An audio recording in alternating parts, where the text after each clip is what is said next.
Dalam rangka mewujudkan visi gubernur, terwujudnya masyarakat Sumatera Barat yang unggul dan berkelanjutan, ini ada beberapa misi. Salah satunya yang misi yang langsung berhubungan dengan gubernur itu adalah misi yang kedua, itu mewujudkan masyarakat yang berdasarkan falsafah ABSSBK. Lalu untuk mewujudkan itu ada 5 program yang ada di Dinas Kebudayaan. Pertama, pengembangan kebudayaan, kedua adalah pengembangan kesenian tradisional, kemudian ada pembinaan sejarah, kemudian pelestarian dan pengelolaan cagar budaya, kemudian yang kelima adalah pengelolaan permusiuman. Nah, maka 5 program ini di breakdown jadi beberapa kegiatan, banyak sekali kegiatan. Di antaranya itu adalah bagaimana penerapan ABSSBK dan masyarakat. Tersebut kegiatan adalah edukasi ABSSBK untuk generasi muda misalnya. Ada misalnya syarat misalnya di Kitabullah yang sudah disepakati oleh masyarakat Sumatera Barat, dan itu juga sudah menjadi falsafah untuk pembangunan hampir di seluruh kabupaten kota, ya, bukan hanya provinsi ya. Bagaimana masyarakat Sumatera Barat ini masyarakat yang religius, yang tata kehidupannya itu harus berlandaskan dan berpedoman kepada Al-Quran dan Sunnah. Ya, yang namanya masyarakat Sumatera Barat, masyarakat yang agamais, ya, tentu saja semua aspek kehidupannya, apakah itu kehidupan berhubungan dengan budaya, pendidikan, ya, kemudian juga ekonomi, ya, diusahakan itu merujuk kepada apa yang disebut dengan syarak mengatur ada yang pakai. Artinya apa yang dikatakan syarak itu dipakai oleh adat dan konservasi. Nah, dalam apa saja? Bisa pergaulan, bisa dalam berbicara, bisa di dalam berpakaian, ya, dan bentuk-bentuk visual lainnya, ya. Terutama sekali tentu ada dalam bidang etika. Kita kan ada etika, ada estetika, ya. Nah, di bidang etika, pergaulan sehari-hari, karakter, ya, itu harus menggambarkan, ya, itu berasal dari nilai-nilai agama, nilai-nilai religius, nilai-nilai Al-Quran dan hadis. Gitu. Persoalan karakter, integritas, attitude dalam menghadapi era-era milenial, era-era IT ke depan tentu menjadi keharusan, saya rasa begitu. Terutama pada generasi muda, adik-adik kita, anak-anak kita di tingkat pendidikan menengah, SMA, SMK, termasuk juga SLB yang mungkin menjadi prioritas penanganan kita dalam rangka peningkatan karakter, menciptakan generasi-generasi yang memiliki potensi bersaing dan berdaya saing di kemudian hari di seluruh sektor kehidupan. Bagi saya berangkat dari fenomena sosial yang ada, tentu tidak ada jalan lain sumber daya manusia atau SDM yang berkualitas dan berintegritas merupakan menjadi rujukan utama bagi pasar kerja ke depan. Bagaimana dia bisa berekspresi lebih berkualitas, bagaimana dia bisa mengimplementasikan attitude, termasuk juga talent, bakat yang ada dalam diri mereka itu tentu ini menjadi prasyarat utama adanya kualitas dan integritas dalam diri SDM tersebut. Kualitas jelas pemahaman, pengenalan dan penguasaan terhadap ilmu dan pengetahuan serta teknologi. Tapi penguasaan terhadap ilmu, pengetahuan, dan teknologi tidak cukup itu saja, tanpa diiringi dengan kualitas integrity. Integrity ini adalah karakter. Karakter apa itu? Karakter yang diharapkan oleh kehidupan sosial yang lebih sehat ke depannya, kehidupan ekonomi yang lebih berkualitas ke depannya, yang lebih bertumbuh ke depannya. Di antaranya menurut hemat kami adalah karakter yang bisa saling menghormati sesama, bagaimana berkomunikasi, berinteraksi, berkoordinasi dengan orang yang mungkin lebih tua, manusia yang mungkin seusia maupun juga yang tidak seusia atau di bawah usia kita. Kita sudah masuk di era digital dan ini kita sudah menjadi homo digitus. Dalam kajian kita, digital itu adalah sebuah kemestian dalam hidup, kemestian dan keniscayaan. Nah, ketika ada pemajuan budaya, saya kira pewarisan nilai ini mestinya lengket di dalamnya. Kita melihat bagaimana Jepang pernah suatu waktu masuk menjadi negara yang begitu maju dalam teknologi, tetapi budayanya tetap terbawa gitu. Mulai dari nama produk, juga pembahasan nilai-nilai restorasi Meiji, juga seluruh hal yang berbau adat, juga budaya, juga agama Shinto-nya masuk di dalam teknologi itu. Bagaimana kesiapan dan strategi pemajuan budaya dalam mendigitalisasikannya? Saya kira itu konten yang DNA-nya Minangkabau, yang tidak mungkin bisa dicontoh orang lain gitu. Nah, itu yang uniquely dan tidak bisa dicontoh orang lain. Kita tidak terlambat, kita harus mesti memulai, dan saya sangat setuju bahwa pewarisan nilai-nilai adat budaya itu dilakukan melalui digital masa kini. Karena itu eranya, era manusia hidup sebagai homo digitus. Homo digitus itu dikenal sebagai manusia yang selalu akan bergerak dengan digitalitas hidupnya, dan tidak mungkin kita lepas dari dunia yang sangat digital ini.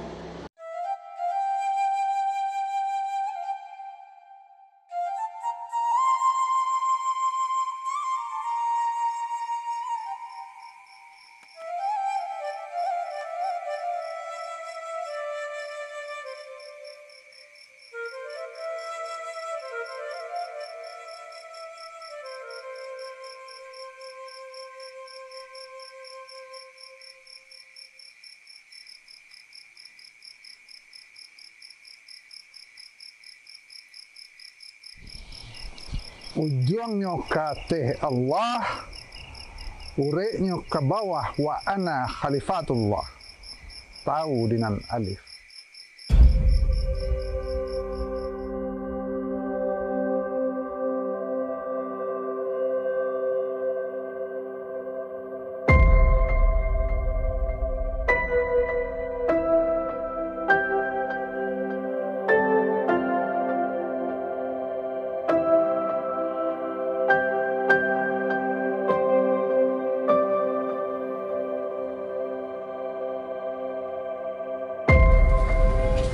Ini aman kok.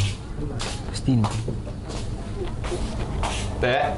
Apa, Us? Oh, besok teh kopi untuk Uya.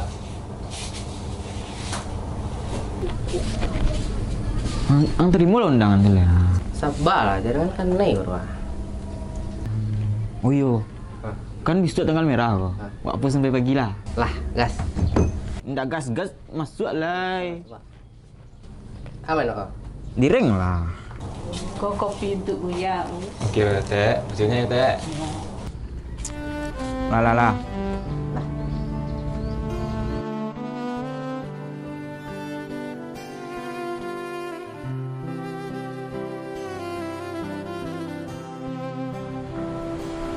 Assalamualaikum.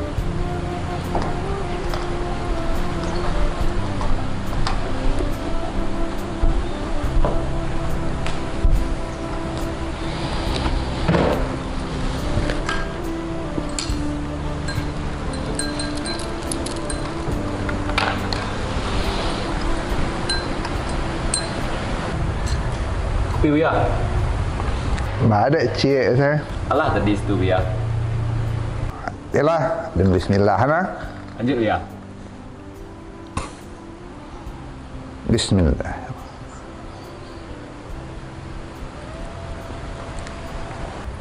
Oh Uya, Aden rasu Sarawak pun lah tambah langang. Urang beraja cilik lah jarang. Apa le beraja adek. Le nak ada gara-gara HP kau Uya. HP. HP itu saraman pisau daus. Bagus dah tu ya. Pisau bisa untuk pengubah kuini, pengubah palo, tapi bisa lah pengubah kapalo pembunuh orang. Tuan yang kering kerajaan itu ya. Diang kini matahari serang tinggi. Sadang bunta bayang-bayang, sadang rami orang dipakan, sadang jarang orang di jalan. Sadang badendang lalu dikinci ya. Masuknya dia untuk mempatarang lampuang. Sarai jangan di padaman lampuran.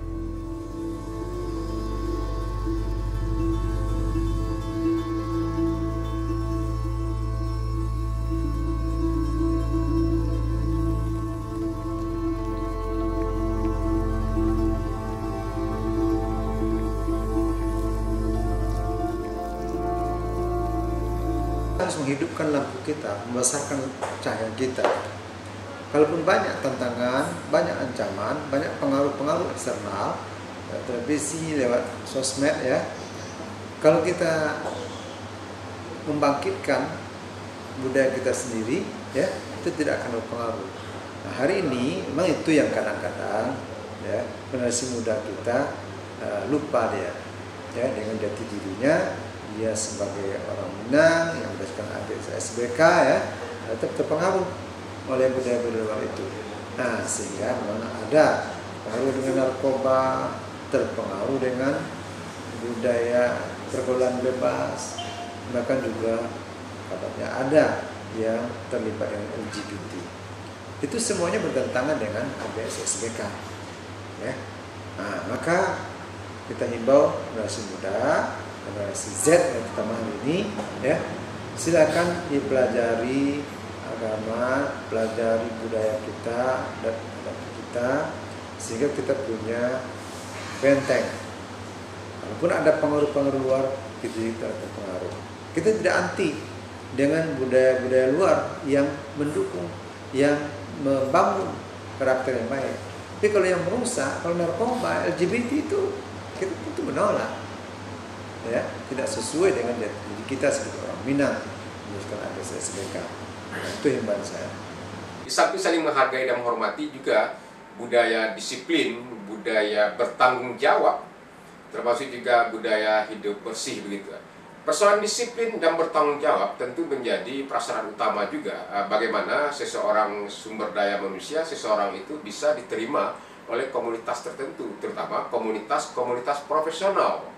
Nah, ini yang menjadi pertimbangan kami, yang menjadi dasar pemikiran saya selaku anggota DPRD untuk mengusulkan program peningkatan kualitas dan integritas bagi generasi muda berlandaskan adat bersadi syarak bersadikan kitabullah.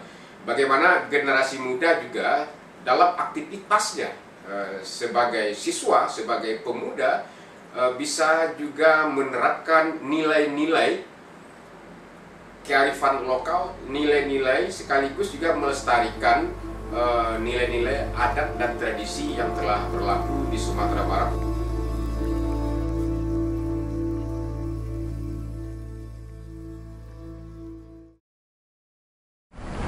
Assalamualaikum warahmatullahi wabarakatuh. Assalamualaikum warahmatullahi wabarakatuh.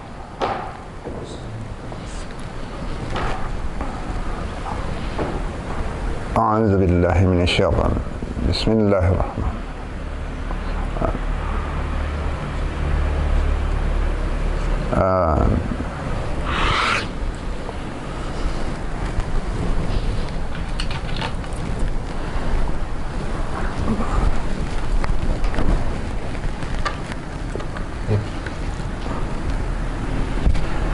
Pamit gue ya.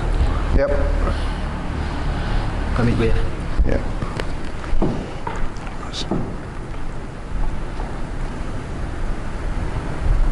Biar. Alah gue tau nih dan risiko gue ya. Tuh. Dan surau gue tetep lah ngaunya. Mungkin lain lalu ada kesempatan. Tak itu dah. Kalau berjuang lah, kita urak langkah sebalik. Jadi ya.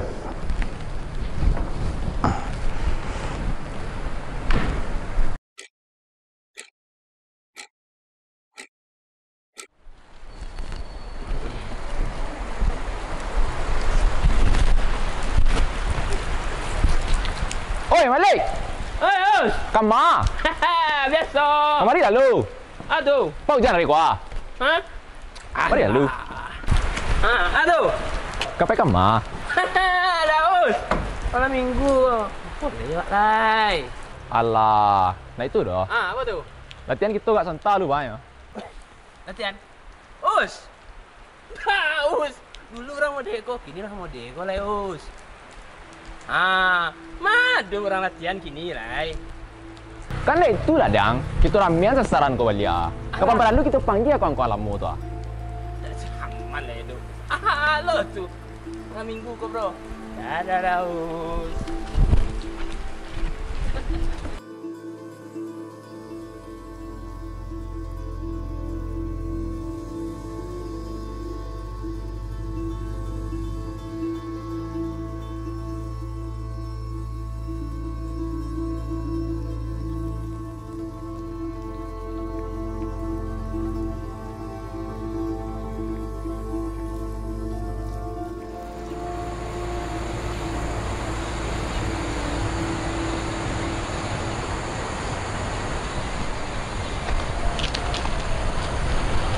Assalamualaikum.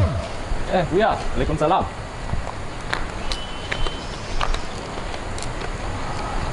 Pak Arek buru anak menang. Tu Buya. Ada yang melangkah kedua. Jadi, dia berkasih. Dia minta izin ke Buya. Dek dulu datang tanpa buku. Tentu pulang tanpa buku. Tidak ada. Nampak lalu di kana. Jangan lupa jo alif. Ka Allah kita hamba, ka makhluk kita khalifah. Jangan sampai ka makhluk tu kita jadi hamba HP. Melangkahlah ke rantau. Di ma bumi dipijak, di situ langit dijunjung. Jago, tantiang nak kami mencucuk, dahan nak kami impok. Azan lah, masuk ke tu. Jadi Buya.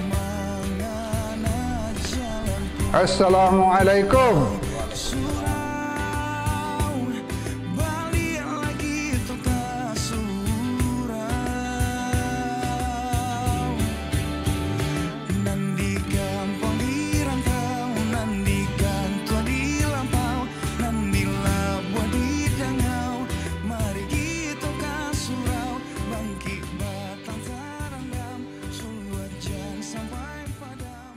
Warisan nilai budaya itu menjadi konten penting di dalam dunia digital, itu artinya adalah terjadi konvergensi medium dan kita tidak ketinggalan untuk menggunakan medium. Nah, medium itu digital, perpindahan dari yang konvensional di mana ada media cetak yang selama ini juga pewarisan nilai adat biasanya melalui pendidikan kebudayaan atau kegiatan kebudayaan, sehingga hari ini dilakukan dengan cara digital dan itu lebih mudah sebenarnya dikenal dan lebih cepat.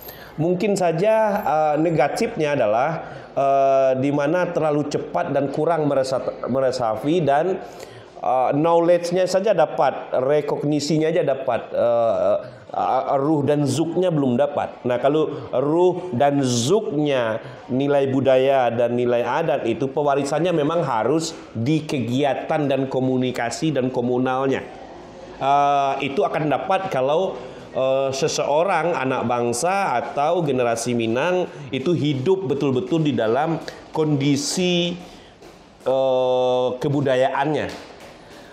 Dari sisi kebudayaan seperti Pak sebutkan tadi, secara langsungnya itu kita mengadakan bintek-bintek edukasi ABS SMK untuk generasi muda, ya, termasuk untuk anak-anak SMA SMK, ya, sekolah-sekolah. Samping itu, secara tidak langsung sebenarnya kalau kita aktifkan generasi muda ini dengan kegiatan-kegiatan kebudayaan, seni, ya, budaya, itu sebenarnya secara tidak langsung kita sudah menghalangi mereka dari perbuatan-perbuatan yang negatif, ya. Jadi termasuk olahraga, misalnya kan di kebudayaan kan juga ada olahraganya tuh, ya, namanya olahraga tradisional, ya, misalnya sepak raga, ya, ada kegiatan-kegiatan di sini. Nah, kemudian kita mengadakan pembinaan-pembinaan bidang seni budaya, ya, seni tari, musik, ya, teater, sastra, kriya, ya. Mereka sibuk dengan itu sesuatu yang positif, artinya mereka tidak punya waktu lagi untuk hal-hal yang negatif. Terus nilai-nilai saling menghargai tadi, saling menghormati, saling menyayangi, berdisiplin, termasuk juga bertanggung jawab ketika diberikan amanah oleh seseorang, oleh komunitas tertentu, tentu kita harus menyelesaikannya secara bertanggung jawab. Termasuk juga persoalan disiplin, hal yang sepele, persoalan disiplin waktu. Ini menurut hemat kami adalah bagian dari komponen integrity yang menjadi referensi bagi siapapun juga.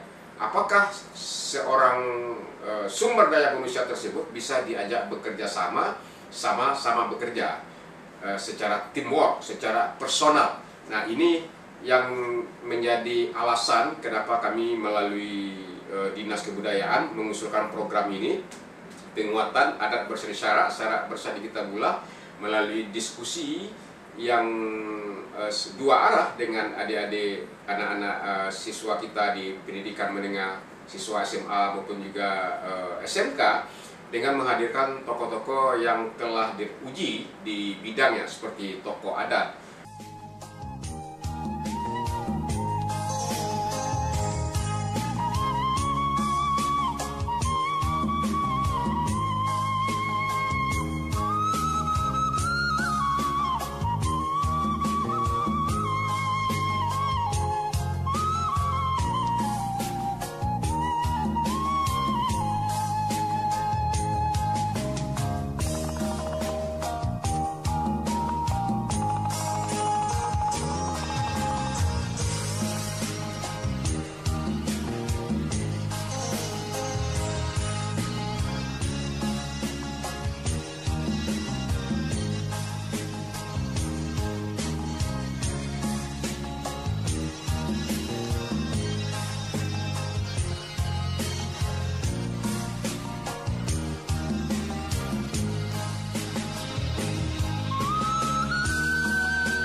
Dah.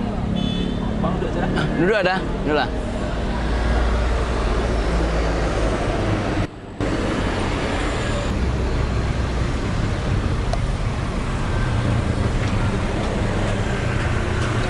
Dah. Kau dah. Iya dah. Serius dah. Aja nak dah. Ni mana nak dah.